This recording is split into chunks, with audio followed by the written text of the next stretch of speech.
Welcome to red TV. నేను Harika. Hero Vishwaksen హీరోగా నటిస్తున్న సినిమా లైలా. లైలా అంటే చాలా డిఫరెంట్ గా బయటకు వస్తుంది. అండ్ ఆయన లేడీ గెటప్ వేసి ఇందులో కనిపించబోతున్నారు. ఇదంతా ఒక పక్క పెడితే నిన్న ప్రీ రిలీజ్ ఈవెంట్ జరిగింది. దీనికి చీఫ్ గెస్ట్ గా చిరంజీవి వచ్చారు. అయితే ఆయన మాట్లాడిన మాటలు చాలా పాజిటివ్ గా అండ్ ఇంకో కొంచెం జనసేనకి అండ్ జనసేన అభిమానులకి, మెగా అభిమానులకి ఉత్సాహపరిచేలా మాటలున్నాయి. అయితే ఇందులో ముఖ్యంగా సినిమా ఇండస్ట్రీ గురించి మాట్లాడుతూ, సినిమా ఇండస్ట్రీకి ఎలాంటి కాంపౌండ్స్ లేవు, ఆయన కాంపౌండ్ ఈయన కాంపౌండ్ అని చెప్పేసి మాట్లాడుతున్నారు. అలాంటి కాంపౌండ్స్ ఏం లేవు, అందరం ఒకటే అన్నట్టుగా మాట్లాడారు. ఆయన విశ్వక్సేన్ కూడా ఒక విలేకరికి ఇచ్చిన సమాధానం కూడా చాలా అద్భుతంగా ఉంది అన్నట్టు ప్రశంసించారు.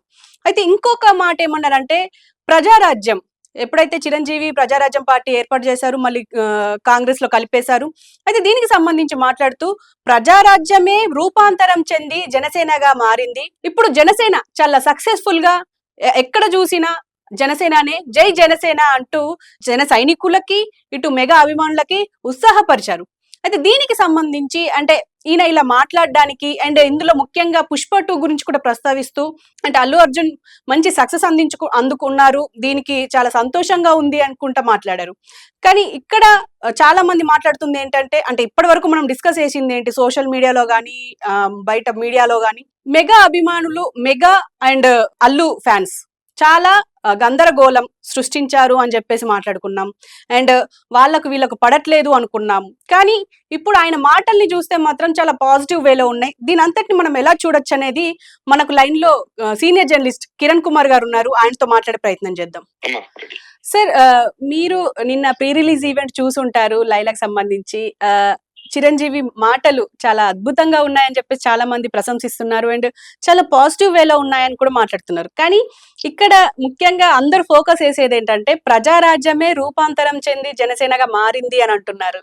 అది ఎలా చూడొచ్చు అంటారు సార్? వాస్తవమే కదమ్మా అది. ఎందుకంటే ప్రజారాజ్యం పార్టీ నుంచే పవన్ కళ్యాణ్ గారి జర్నీ ప్రారంభమైంది.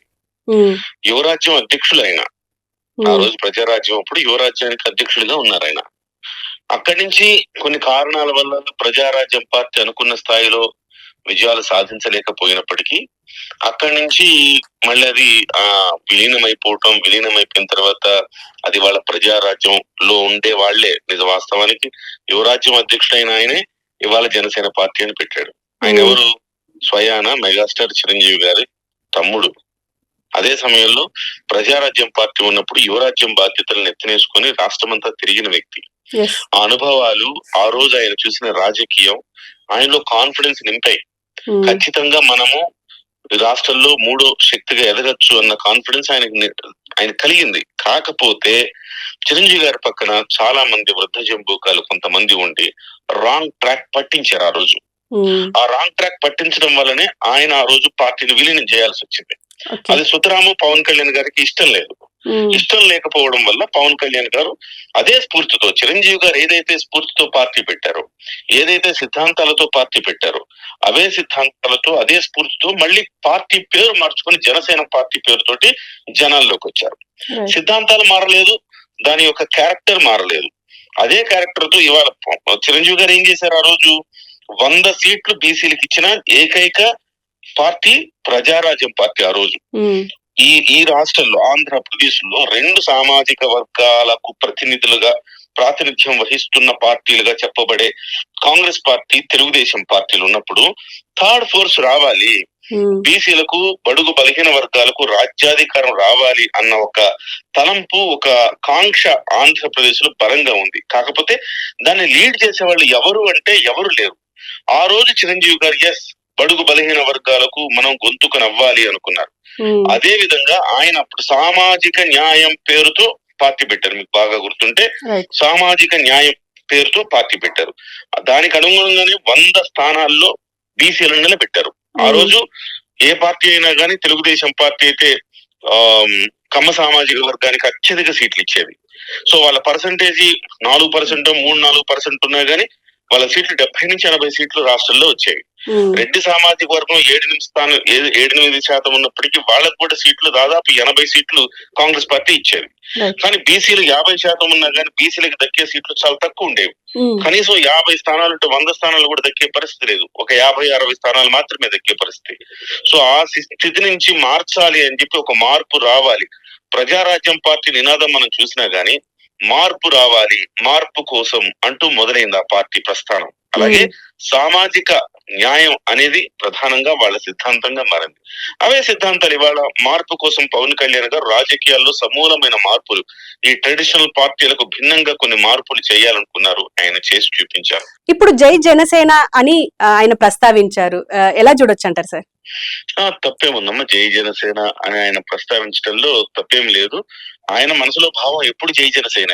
అవును. కాకపోతే మనం అనుకుంటాం చిరంజీవి గారు నేరుగా బరిలోకి దిగలేదు, నేరుగా చిరంజీవి గారు రంగంలో దిగలేదు అని మనం అనుకుంటాం. వాస్తవానికి ఆయన ఏమనుకుంటారంటే, నేను నేరుగా రంగంలోకి దిగటం వల్ల పవన్ కళ్యాణ్ గారు వీక్ అవ్వకూడదు. ఎందుకంటే నిజం చెప్పాలి అంటే ప్రజారాజ్యం పార్టీ వల్ల కాస్త మైనసే అయింది మెగా ఫ్యామిలీకి. సో అలాంటి మైనస్ అయినప్పుడు దాన్ని మళ్ళీ ప్లస్ గా మార్చి ముందుకు తీసుకెళ్తున్నాడు. ఎప్పుడైనా మనం మాట్లాడుకుంటాం, ఎవరైనా 0 నుంచి మొదలు పెడతారు, కానీ పవన్ కళ్యాణ్ గారు మైనస్ లో నుంచి మొదలు పెట్టారు అని సహజంగా నేను చెప్తా ఉంటాను. ఎందుకంటే ప్రజారాజ్యం పార్టీ విలీనం అయిన తర్వాత కొంత మైనస్ అయింది మెగా ఫ్యామిలీకి. ఆ మైనస్ నుంచి ఆయన కూడా మెగా ఫ్యామిలీనే కదా, ఆయన స్వయాన తమ్ముడు కదా. సో మైనస్ నుంచి మొదలుపెట్టి ప్లస్ లోకి తీసుకొచ్చి 100% స్ట్రైక్ రేట్ తీసుకొచ్చాడు. సో తమ్ముడికి నేను బలం కావాలి కానీ బలహీనత కాకూడదు అన్న ఒక ఉద్దేశంతో ఆయన ఇప్పుడు ఆయన దూరంగా ఉన్న ఆయన మనుషులందరూ, ఆయన కుటుంబం మొత్తం పవన్ కళ్యాణ్ గారితోనే ఉంది. ఏ రోజైనా మీరు ఆయన స్వయంగా నాగబాబు గారు ఫ్యామిలీ మొత్తం పిఠాపురంలో ప్రచారం చేశారు. నాగబాబు గారు ఆయనకి రైట్ హ్యాండ్ అయి పనిచేశారు. అలాగే సురేఖ గారు, అలాగే రామ్ చరణ్ గారు, వీళ్ళందరూ పవన్ కళ్యాణ్ గారికి మద్దతుగా నిలిచారు ఆ రోజు. చిరంజీవి గారు ఓపెన్ గా మా తమ్ముడు నిజాయితీ పరుడు, ఆయన నిజాయితీని ఎప్పుడు కొనియాడుతూనే ఉంటాడు, నా తమ్ముడిని గెలిపించండి అని చెప్పి మాట్లాడారు.